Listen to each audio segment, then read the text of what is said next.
What's good, everyone? Jets takeoff. So the bye week is here for the New York Jets, and this is huge. I thought it was a little bit early, but looking at it now, in hindsight, we need the bye right now, okay? There's a lot of problems with this football team. There's a lot of stuff that this coaching staff really needs to go address and work on. Although the bye week is more for the players, I think it's especially important for the coaches, and especially in this case, Mike LaFleur. The offense has been the culprit of why the Jets have been not winning games. We only won one game, and the offense was competent there, but we got to fix it, man. We have a lot of talent on this team. Okay, we don't have Julio Jones. We don't have DK Metcalf.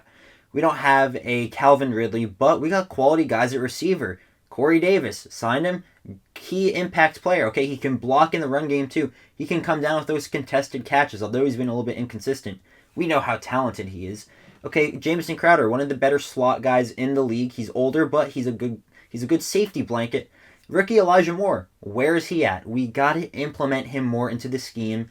Keelan Cole, too, another guy who's pretty reliable. And then Denzel Mims, Jeff Smith, Braxton Berrios. Okay, these guys can get open. These guys can run after the catch. So what Mike LaFleur has to do is watch all the film from the past few weeks and really hone in on why we are not scoring points. Is it because of a certain player? Is it because of a certain concept or design that we keep on running that is just not working? Because if so, we got to get rid of that play and replace it with something better. Now, we're not going to tear down the whole playbook, but what we could do is just, at least fix it. Change a few routes there. Change the progression in reads, because maybe Zach Wilson, maybe he's looking from 1 to 2 to 3, and then by that time he's sacked. Maybe what instead needs to happen is he looks over to the right side of the field and then scans the left side of the field. We just got to make some type of changes, because Zach, he's a rookie quarterback, and although half of the blame, I'd say, is on Mike LaFleur, half of it's on Zach, too. But he is a rookie. That's the thing. And so is our play caller. So we got a young, inexperienced team, but this is a great chance for Mike LaFleur, for Robert Saleh, too. I really do hope Saleh is sitting in on these offensive meetings right now, because he's got to put in some input. Okay, he's not calling defensive plays, and the reason why is so he can oversee the whole team. He needs to oversee the offense. He needs to give Mike LaFleur some suggestions and point him in the right way, because Mike LaFleur, yes, his brother is a head coach in the NFL, but he's not. So what we have to do, just run some simpler plays. Some things I want to see implemented more into the offense. Let's run some more mesh concepts, okay? That's one of the easier things for a quarterback to read and progress through, okay? In the crossing patterns, it's a simple play where there's basically two crossing patterns. There's an in route, and there's a guy who does a little curl hook thing in the middle of the field.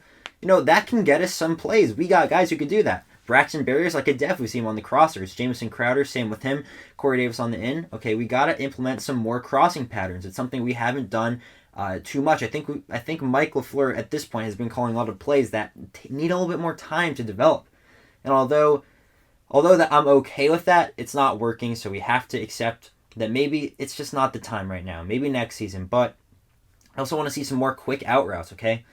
I understand Zach missed the 10-yard throw to Corey Davis on the out route, but, 9 out of 10 times, Zach Wilson is nailing it. He'll throw it before the receiver is even breaking. That was his bread and butter coming out of college. I said it, I think, 2 videos ago. I stand by that. That was my favorite part about watching Zach Wilson, is how consistent he was, how much he threw with anticipation on those routes. Let's see it more, okay? Because, it doesn't have to be a 10-yard out route each time. It could just be 5 yards. Let's just get some quick and easy yardage so we can keep on stacking up first down. So the offense needs to be fixed, although I like the direction the running game is going in. If anything, we might need to find some ways to get the tight ends in the football game too. Whether that's Tyler Croft or Kenny Yeboah, who was active, but he didn't really do anything. Got to find a way. So as for the defense, though, overall, I don't really think we need to really change much, although I do not want to see John Franklin Myers and Bryce Huff dropping into coverage again. That's something that, I'm not really sure that should still be in the defensive playbook, because both of those guys, they did a fair job considering the circumstances, especially John Franklin Myers. He's going against Kyle Pitts. He's not too far off from him, so you could argue that it was a fine play call, but no. Those guys are there to get after the quarterback. You look at the next-gen stats, these guys are winning on a huge percentage of their pass rushing snaps. So we should be using them in pass rushing and then let the linebackers deal with it in coverage, okay? CJ Mosley and Quincy Williams, that's their job for playing linebacker. You got to be able to cover some tight ends too. And we're going to be getting Jarrad Davis later, so hopefully Ulbrich and Robert Saleh can start to identify that, we can't get too cute on defense. That's why we lost. That's what a lot of Jets fans are saying, and quite frankly, I agree. We tried to do too much, and it simply was not working, and it was backfiring, and we just shot ourselves in the foot. We should just be calling some simple standard plays. That would have worked, because our personnel, yes, they're young, but they're dealing with it, okay? And I guess the other thing for the defensive side of the football then is I think we need to implement some more blitz plays, because we are winning some of the time, but other times I want to see us blitz more. The reason why I think we're not doing that maybe is because our secondary is so young, and I think that's when Robert Saleh and Ulbrich start to fear that their inexperiencedness will get to them and that teams will capitalize on that.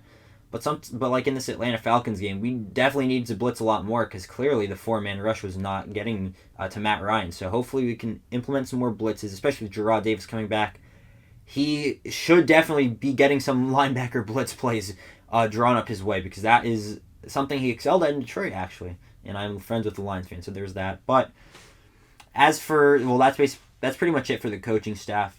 There's probably other discrepancies that they can fix for Robert Saleh. Maybe just study the NFL rulebook a little bit more, I guess, and also kind of practice when he should throw the challenge flag or not in time management.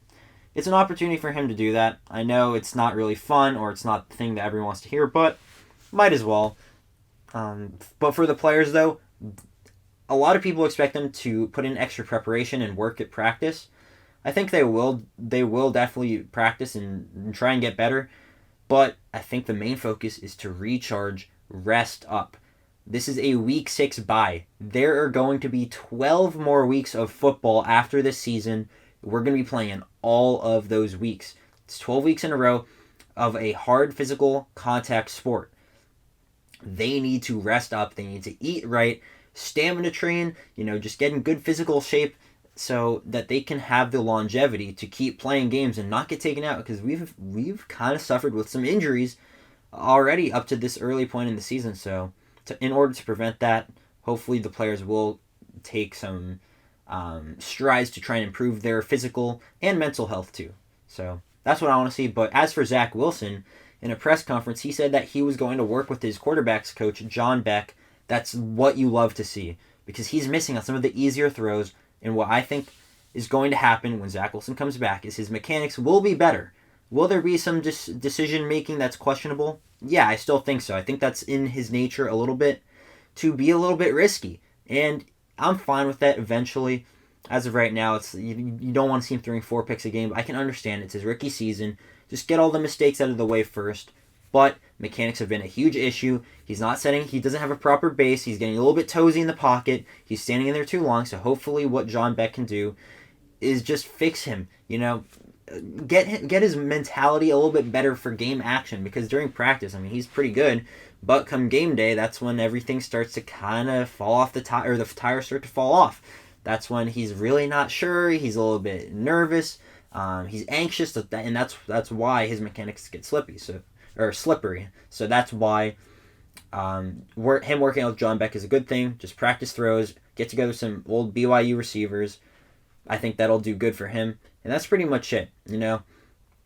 After this bye week, the next 4 weeks, in my opinion, will seriously define this type of football team that we are. Will we lose out? Maybe. There's a chance we don't successfully make any changes and we still look like the same football team with offensive indiscrepancies and can't get anything going. But there's also a chance that we start to turn a new leaf. Our offense can improve. We establish the running game more often. We are able to make intermediate throws. We can execute screen passes at a high level. That's the hope, because if so, we could stack together a few wins. I know the Patriots, were playing them fresh off the bye, but that team is flawed in my opinion. They are beatable. Zach Wilson, he beat us in the last game against the Patriots coming out of the bye week. I think he has a serious chance to go beat the Patriots himself and get some revenge.